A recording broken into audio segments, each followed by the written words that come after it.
એકદમ ક્રિસ્પી અને સ્પાઇસી, ખાવામાં એકદમ સ્વાદિષ્ટ અને બનાવવામાં પણ સાવ સહેલો. ફ્રેન્ડ્સ, તમે એવો નાસ્તો ટ્રાય કરવા માગો છો જે હેલ્ધી હોય ને સાથે સાથે સ્પાઇસી પણ હોય? તો ફ્રેન્ડ્સ, આજે હું તમારા માટે એવી જ એક રેસીપી લઈને આવી છું જે હેલ્ધી પણ છે અને સાથે સાથે એકદમ ટેસ્ટી અને સ્પાઇસી પણ બનશે. આજે આપણે બનાવીશું પૌવા અને ઘઉંનો એક નવો જ નાસ્તો જે તમે ક્યારેય બનાવ્યો પણ નહીં હોય અને વિચાર્યું પણ નહીં હોય. આ નાસ્તો એટલો મસ્ત બનશે ને કે ઘરના નાનાથી મોટા સૌને તો જરૂરથી ભાવશે. તો ફ્રેન્ડ, ચાલો આજની નાસ્તાની રેસીપી શરૂ કરીશું. અને સાથે આપણે આમાં એવો એક મસાલો એડ કરીશું ને જેથી કરીને આપણા નાસ્તાનો સ્વાદ 100 ગણો વધી જશે. તો ફ્રેન્ડ, ચાલો આજની નાસ્તાની રેસીપી શરૂ કરીશું. ફ્રેન્ડ્સ, આજનો નાસ્તો બનાવવા માટે મેં અડધા વાટકા જેટલા પૌવા લીધા છે. અહીં તમે કોઈ પણ પૌવા લઈ શકો છો. તો આ પૌવાને આપણે પહેલેથી સાફ કરી લીધા છે. આપણે એક વાસણ લેશું, તેમાં બધા પૌવાને એડ કરી દઈશું. હવે આપણે પાણી એડ કરીને પૌવાને 4 થી 5 વાર પાણીથી સાફ કરી લઈશું જેથી કરીને તેમાં રહેલો કચરો અને ગંદકી બધી દૂર થઈ જાય. ફ્રેન્ડ્સ, પૌવાને આપણે 4 થી 5 વાર પાણીથી સાફ કરી લીધા હતા. તો આપણે ગમે તે વેરાયટી એટલે કે ગમે તે નાસ્તો બનાવીએ તેમાં આપણે પૌવાના રીતના કોરા રાખતા હોઈએ છીએ. આજનો નાસ્તો છે આપણે થોડાક અલગ રીતથી કરીશું. તો હવે આપણે તેમાં થોડુંક એવું પાણી એડ કરી દઈશું. તો આપણે પૌવાને ઢાંકીને 2 થી 3 મિનિટ માટે રેસ્ટ ઉપર રાખી દઈશું. તો ફ્રેન્ડ્સ, 3 મિનિટ જેવું થઈ ગયું છે. તો હવે આપણે પૌવાને ચેક કરી લઈશું. તમે જોશો કે પૌવા આપણા સરસ એવા પલળી ગયા છે.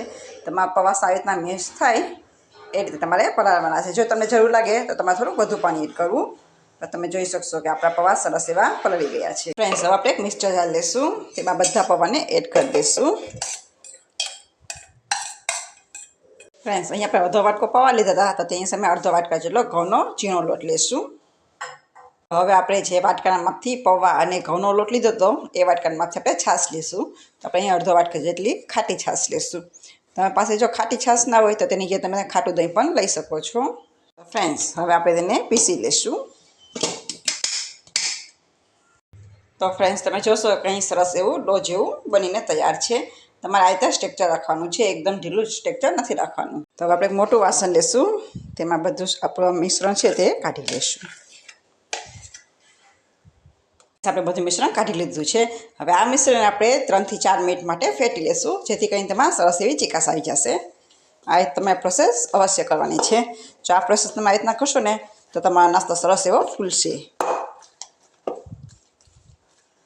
તમને થતો હશે કે આ વખતે વળી કેવો નાસ્તો. ફ્રેન્ડ્સ, પણ આ નાસ્તો બનાવવો ખૂબ જ સહેલો છે ને ફટાફટ બની જશે. પણ ફક્ત તમારે આ ડો ફેટવામાં થોડીક વાર લાગશે. ફ્રેન્ડ્સ, આ મિશ્રણ તમે આ રીતના ફેરશો ને એટલે તેમાં હવાના કણ ભરાશે જેથી કરીને આપણો નાસ્તો ખૂબ જ મસ્ત બનશે અને ખાવામાં તમને ખૂબ જ મજા આવશે. 3 થી 4 મિનિટ જેવું થઈ ગયું છે અને તમે જોઈ શકશો કે આપણો ડો પણ સરસ એવું લચકા જેવું બનીને તૈયાર છે. તો તમારે ડો આ રીતે જ રાખવાનું છે. બહુ જાડું પણ નહીં ને સાવ પાતળું પણ નહીં. આ રીતનું તમારે ડો બનાવીને તૈયાર કરવાનો છે. ફ્રેન્ડ્સ, મિશ્રણ આપણું સરસ એવું ફેટાઈ ગયું છે. તો આપણે તેમાં એડ કરીશું મીઠો લીમડો. મીઠા લીમડાને મેં રીતના ઝીણા ઝીણા કટ કરી લીધા છે. પછી આપણે લઈશું ઝીણું સમારેલું મરચું. અહીં જે મેં મરચી આવે છે તે લીધી છે. જો તમને વધુ તીખાશ પસંદ ના હોય તો તમે મોરું મરચું પણ લઈ શકો છો. પછી એડ કરીશું ઝીણી સમારેલી ડુંગળી. ફ્રેન્ડ્સ, તમે જો અહીં ડુંગળી ના ખાતા હોય તો તમે તેને સ્કીપ પણ કરી શકો છો.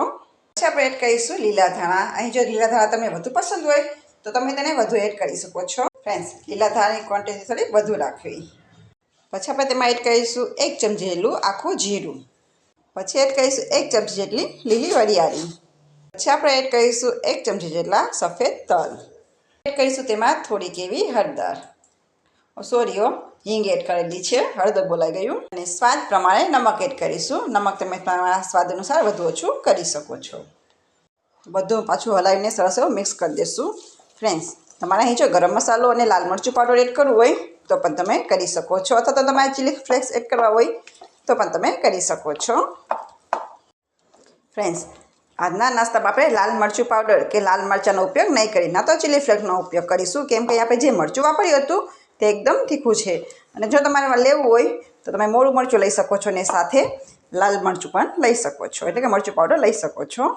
તો તમે જોશો કે બધું સરસ એવું આપણું મિક્સ થઈ ગયું છે. હવે આપણો નાસ્તો સરસ એવો ફૂલે તો તેના માટે આપણે 2 ચમચી જેટલા બેકિંગ સોડા એડ કરીશું. જો તમારી પાસે બેકિંગ સોડા ના હોય તો તેની જગ્યાએ તમે ઈનો પણ લઈ શકો છો. તો આપણે તેને ફેટીને મિક્સ કરી લઈશું.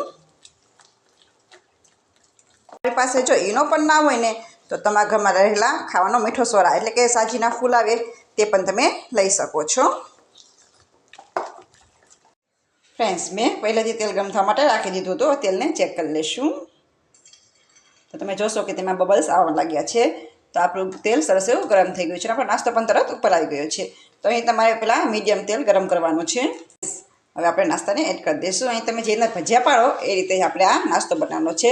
તો અહીંયા તમારે બેટર છે તે થોડું થોડું જ લેવાનું છે, કેમ કે આ જેમ જેમ આપણો નાસ્તો તરત જશે ને તેમ તેમ તે ફૂલતો જશે. તો એ વાતનું તમારે ખાસ ધ્યાન રાખવાનું છે. જો મોટું એટલે વધારે બેટર લેશો ને તો બધો આપણો નાસ્તો એકબીજામાં ચોંટી જશે. અને તમે જોઈ પણ શકો છો કે આપણે જેમ જેમ નાસ્તો એડ કરતા જઈએ છીએ તેમ તે ઉપર આવતો જાય છે. અહીં નાસ્તામાં તમારે કોઈ પણ શેપની જરૂર નથી, ખાલી આવી રીતના નાના નાના બોલ્સ જ પાડવાના છે. તમે જ્યારે પણ આ રીતના નાસ્તો એડ કરો ને ત્યાં તમારે ગેસની ફ્લેમ તેલ પણ ગરમ કરવાનું. જો ગેસની ફ્લેમ હાઈ હશે નાસ્તો બળી જશે, અંદરથી કાચો રહેશે. અને જ્યારે આપણે સાવ ડીમ હશે તો તેમાં તેલ ચડી જશે.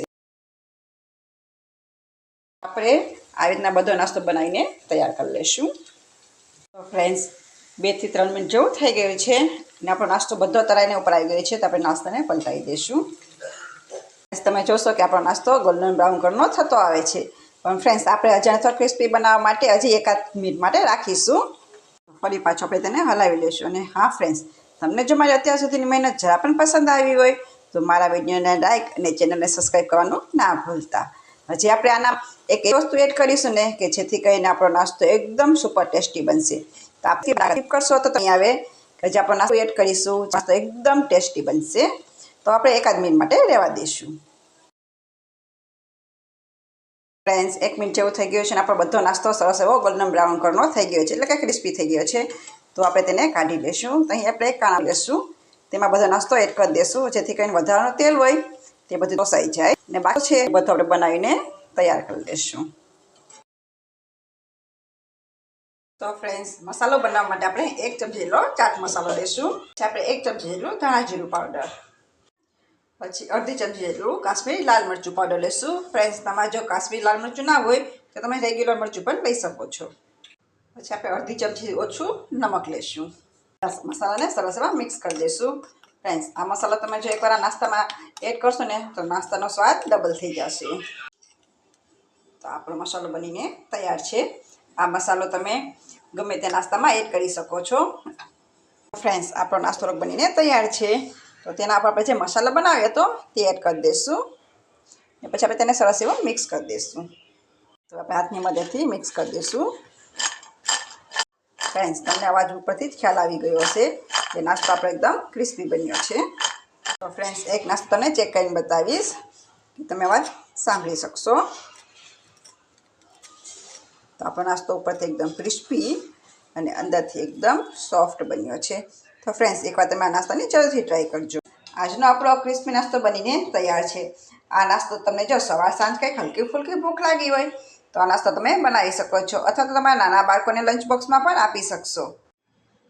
ફ્રેન્ડ્સ આ નાસ્તો તમને ગરમા ગરમ ચા સાથે, ટમેટા કેચઅપ સાથે કે ખાટી મીઠી ચટણી સાથે ખાવામાં તો ખૂબ જ મજા આવી જશે. અને આ નાસ્તો એટલો મસ્ત બનશે ને કે નાના બાળકોનો તો ફેવરિટ બની જશે. તો ફ્રેન્ડ્સ એકવાર તમે જરૂરથી ટ્રાય કરજો. પછી મને કમેન્ટ બોક્સમાં જણાવજો કે તમને આજની મારી રેસીપી કેવી લાગી.